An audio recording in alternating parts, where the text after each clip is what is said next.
जय हिंद। आप सभी लोगों का स्वागत है हमारे YouTube channel star academy Patna पर।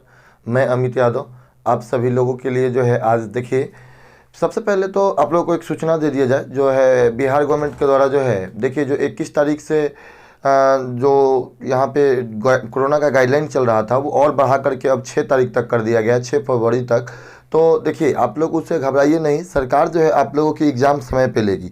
एग्ज़ाम में तो किसी प्रकार का कोई कोताही नहीं बरता जाएगा, ठीक है। जो कोरोना के गाइडलाइंस हैं उनको ध्यान में रखते हुए एग्ज़ाम में आप लोग मतलब जो है प्रिपेयर रहिए और एग्ज़ाम देने के लिए तैयार हो जाइए। आप लोग टेंशन नहीं लीजिए, एग्ज़ाम होगा। लेकिन एक बात और ध्यान देने योग्य है कि अब कोचिंग स्कूल जो है वो 6 के बाद खोलेंगे। तो देखिए, अब जो ट्रेन वाले विद्यार्थी हैं वो अगर 6 तक अगर कोचिंग खोलने का इंतज़ार करेंगे तो हो गया, तब तो उनकी तैयारी हो गई। तो इसलिए बाबू आप लोग थोड़ा सा जो है ध्यान दे करके यहीं पढ़िए, ठीक है। और देखिए, आप लोगों का जो कहना है कि रेगुलर वीडियो क्यों नहीं चल रहा है सर, तो देखिए रेगुलर वीडियो जितना वीडियो चला है उसी को आप तैयारी करते रहिए। और देखिए, वीडियो चलता ही रहेगा बाबू। हमने अगर आपको जो चीज़ कहा है वो करवा करके देंगे, टेंशन नहीं लीजिए, ठीक ना। थोड़ा सा मतलब कुछ प्रॉब्लम आ गई थी जिसके वजह से हम लोग रेगुलर नहीं रह रहे थे, ठीक है। और एक चीज़, टीचर भी थोड़ा दूर से आते हैं तो देख रहे हैं मौसम का भी प्रभाव थोड़ा ज़्यादा ही ज़बरदस्त है, ठीक है। तो आप लोग तो कंबल में घुस करके पढ़ते रहिए और पढ़ाई लिखाई अच्छे से कीजिए, ठीक है। ये नहीं कि मोबाइल खोल लिए और दिन भर व्हाट्सअप के फेरा में, फेसबुक के फेरा में और ट्विटर इधर उधर। अभी तनी 2-4 महीना मतलब का दिन तो है नहीं, मतलब और ही 15-20 दिन का बात है। खूब से खूब 1 महीना और सब्र करो बाबू और तनी पढ़ाई लिखाई कर लो कि रिजल्ट अच्छा आ जाए, है ना। बाद में फिर उसके बाद ना तो फिर भविष्य बिगड़ जाएगा बाबू। चलो देखते हैं, ध्यान देते हैं। आज जो है हम हिंदी का, यहाँ पे बोर्ड पे देख लीजिए, हिंदी का ये क्वेश्चन लिखा हुआ है। आपके 2011 से जितने भी क्वेश्चन पूछे हुए ऑब्जेक्टिव टाइप, तो उन सभी क्वेश्चनों को हमने यहाँ लिख दिया है, ठीक है। इसको हम डिस्कस करा दे रहे हैं। और इसके बाद की अभी नेक्स्ट पॉलिटी का भी आपका एक ही वीडियो चला है, सेकंड वीडियो भी। तो सेकंड वीडियो भी आप लोगों को अपलोड किया जाएगा, टेंशन नहीं लीजिए, ठीक है। और उसके बाद जो है इसका भी सेकंड वीडियो आ जाएगा, ठीक है। धीरे धीरे सबका करवा दिया जाएगा। और मैंने जैसे कि कहा, मतलब जो थ्योरेटिकली आपको हिंदी का है, उसके बाद संस्कृत का है, तो वो भी मतलब जो कि एग्जाम में आने वाले हैं बहुत ज़रूरियात चीज़ें, उनको हम कराते रहेंगे, ठीक है। और देखिए, समय आपके पास जो है हम भी जान रहे हैं कि नहीं है, लेकिन इसी में देखिए आप जितना भी चीज़ किए हैं, ठीक है। अब आपके पास ज़्यादा कुछ पढ़ने का समय नहीं है। जितना कुछ पढ़े हैं उसी का रिवीजन करना है आपको। ज़्यादा इधर उधर ताम झाम में कीजिएगा, अटक जाइएगा बाबू। तो ज़्यादा ताम झाम के चक्कर में नहीं। ढेर जोगी जो है ना, गांव में को कहावत है, ढेर जोगी मठ के उजाड़। तो ज़्यादा जोगी वोगी के फेरा में नहीं रहिए, ज़्यादा इधर उधर नहीं कीजिए, ठीक है। किसी एक के भरोसे रह करके और पढ़ाई लिखाई अच्छे से कीजिए, आपका रिजल्ट अच्छा होगा। आइए हम लोग ध्यान देते हैं इधर। देखिए, कहते हैं कि यहाँ क्वेश्चन है 1 नंबर, कि जिसके शिखर पर, ठीक है, चंद्र हो के लिए एक शब्द है। देखिए, ये जो होता है इस चैप्टर है ग्रामर में, एक शब्द के लिए अनेक, अनेक शब्दों के लिए एक शब्द, ठीक है। तो ये देखिए इतनी बड़ी लाइन लिखी हुई है। तो ये कहता है कि जिसके सर पर, शिखर मतलब क्या चीज, सर के ऊपर ऐसे चांद बना हुआ हो, उसे क्या कहते हैं, तो उसे कहते हैं चंद्रशेखर। क्या कहते हैं, चंद्रशेखर, ठीक है। अब आइए अमावस्या का विपर्यार्थक। तो देखिए ना, अमावस्या के विपर्यार्थक का चीज पूर्णिमा, ये तो एकदम नॉर्मली आपको मालूम होगा, ठीक है। अमावस्या के विपरीत क्या हो जाता है, पूर्णिमा। अब उसके बाद आ जाइए क का वर्ण उच्चारण स्थान। देखिए, क का जो उच्चारण स्थान है वो क्या होता है, क का उच्चारण स्थान होता है क से कंठ, क से कंठ, है ना। जब क बोलते हैं ना, क, तो मुंह का कोई भी पार्ट नहीं ये होता है, सटता नहीं है। और ये जो अंदर है कंठ, ये जो होता है आपका साउंड देता है। तो इसे क का उच्चारण स्थान क्या है, कंठ। अब देखिए यहाँ दिया हुआ है कि सुक्ति का संधि विच्छेद। तो देखिए, सुक्ति का जो संधि विच्छेद है इसमें ख आंसर होगा। अब पूछिए क्यों, देखिए यहाँ जो दिया हुआ है, यहाँ एक जो है ई विलुप्त है। ई प्लस उ बराबर जो होता है आपको, ठीक है, ई प्लस उ मिल करके बड़ा, ठीक है, ये सुक्ति में बड़ा उ बन जाएगा, ठीक है। तो यहाँ देखिए सुक्ति, ठीक है, सुक्ति का आंसर क्या होगा, सु जो, ठीक है, यहाँ देख लीजिए, ठीक है ना। उसके बाद आ जाइए, या ऐसे लिखिए ना, हाँ, ठीक है। अजी यथाशक्ति में कौन समास है, तो देखिए यथाशक्ति में जो होती है अव्ययी भाव, क्या चीज, अव्ययी भाव। यथाशक्ति कौन समास है, अव्ययी भाव समास है। और उसके बाद आ जाइए सिर से पैर तक के लिए एक शब्द है। देख लीजिए, वही आ गया ना, हम बोले थे ना कि अनेक शब्दों के लिए एक शब्द।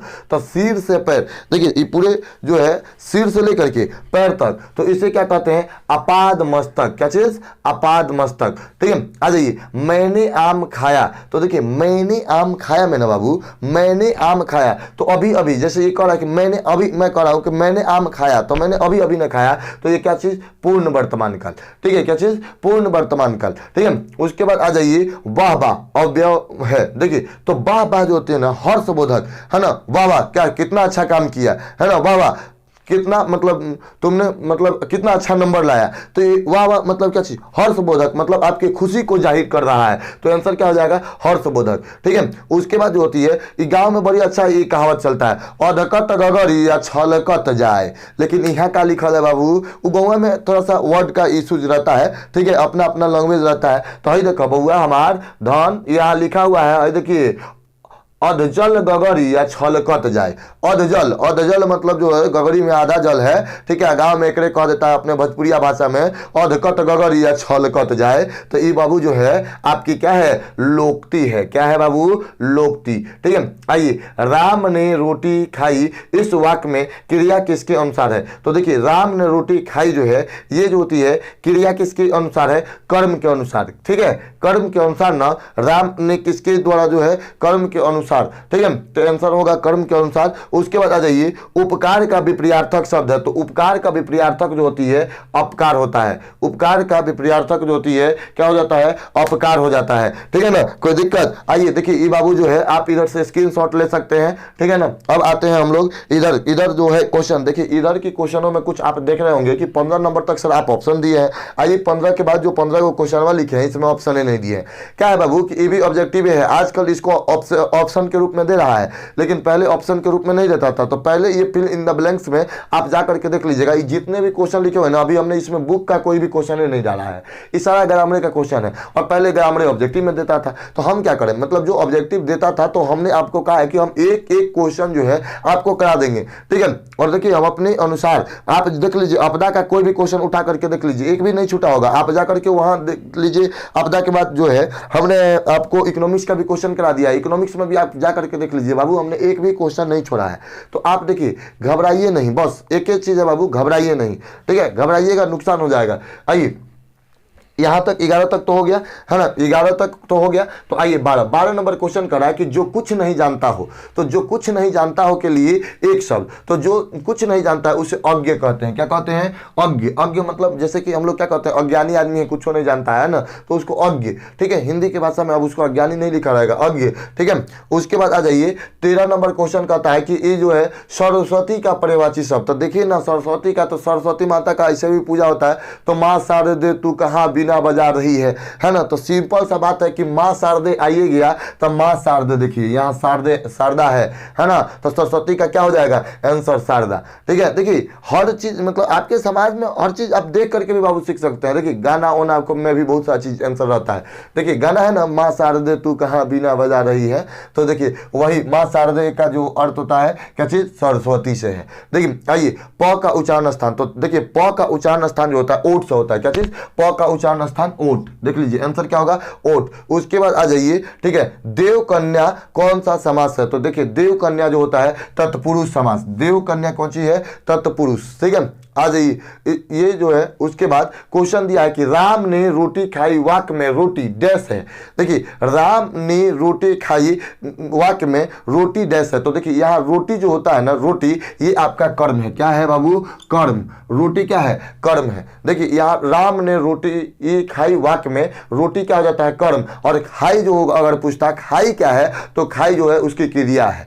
ठीक है, खाने का वो क्रिया कर रहा है। और देखिए सफल का भाववाचक संज्ञा, तो देखिए सफल का जो होता है भाववाचक संज्ञा सफलता हो जाता है। क्या हो जाता है? सफलता। क्या हो जाता है बाबू? सफलता। देखिए सफल का भाववाचक संज्ञा क्या हो जाता है? सफलता। ठीक है, उसके बाद आ जाइए, मैं खाकर पढ़ूंगा, मैं खाकर डैश क्रिया है। देखिए मैं खाकर पढ़ूंगा, वाक्य में खाकर, तो देखिए खाकर, मैं खाकर पढ़ूंगा, तो वो पूर्वकालिक, मतलब हम पूर्व, पहले क्या चीज? खाने का काम कर रहे हैं, उसके बाद काम करेंगे। ठीक है, तो यहाँ क्या हो जाएगा? पूर्वकालिक क्रिया। क्या चीज? पूर्वकालिक। ल है बाबू, पूर्वकालिक। इधर लिख दे, क्या अट नहीं रहा है सही से?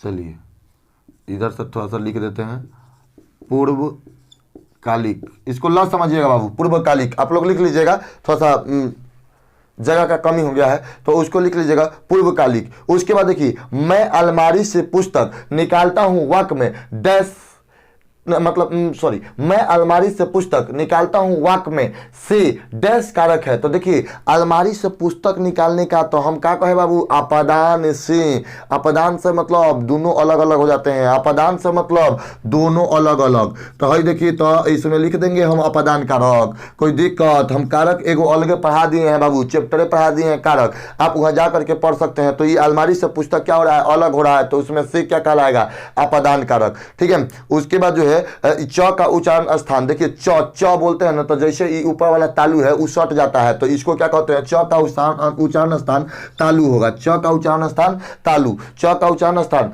तालु। देखिए ये जो है 21 नंबर कह रहा है कि देखिए हम जो है देव जोड़ इंद्र बराबर तो देवेंद्र होता है, ठीक है, ये कोई दिक्कत नहीं है, देव जोड़ इंद्र बराबर देवेंद्र होता है, लेकिन डैश संधि का उदाहरण है। मतलब ये जो देवेंद्र लिखा हुआ है ना, ये कौन संधि का उदाहरण है, तो देखिए बाबू ये देवेंद्र जो लिखा हुआ है ये गुण संधि है। कौन संधि है, गुण संधि। तो आंसर क्या हो जाएगा, गुण, क्योंकि आगे संधि लिखा हुआ है। ठीक है, उसके बाद जो है ये कह रहा है कि जिसका जन्म 2 बार होता है उसे कहते हैं, जिसका जन्म 2 बार होता है उसे क्या कहते हैं, द्विज।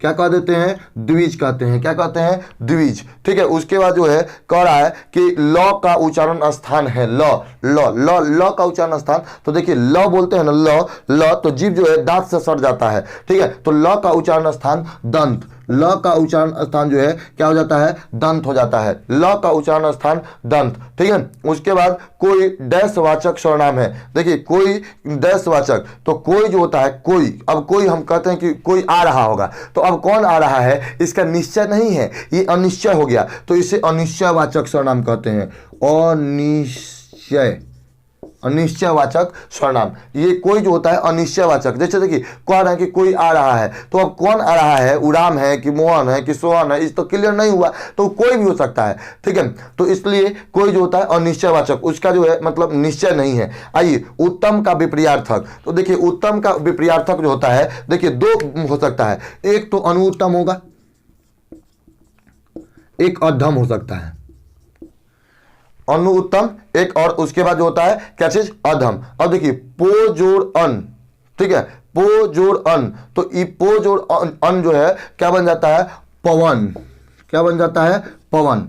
ठीक है, क्या हो जाता है, पवन। उसके बाद आ जाइए ख का उच्चारण स्थान, देखिए यहाँ क का पूछा था, यहाँ ख का पूछ दिया है, तो कवर्ग, अगर कवर्ग डायरेक्ट मतलब जितने होते हैं क ख ग, ये जो होते हैं क्या चीज से उच्चारण होंगे, आपके कंठ से। क्या चीज से, कंठ से। क मारे थे ना कंठ से, क से कंठ है ना, कवर्ग क्या चीज से उच्चारण होता है, कंठ से। तो 27 का आप क्या लिखिएगा, कंठ। उसके बाद कहता है कि आंख लाल पीला करना मुहावरा का अर्थ लिखें, तो देखिए आंख लाल पीला करने का मतलब कुछ ही होता है, गुस्सा होना, क्रोध करना, है ना, क्या होना, क्रोध करना। देखिए आंख लाल पीला करना मतलब क्रोध करना। आप भी आंख लाल पीला करते होंगे अपने छोटे भाई बहन पर, ठीक है, खिसियाते होंगे चाहे।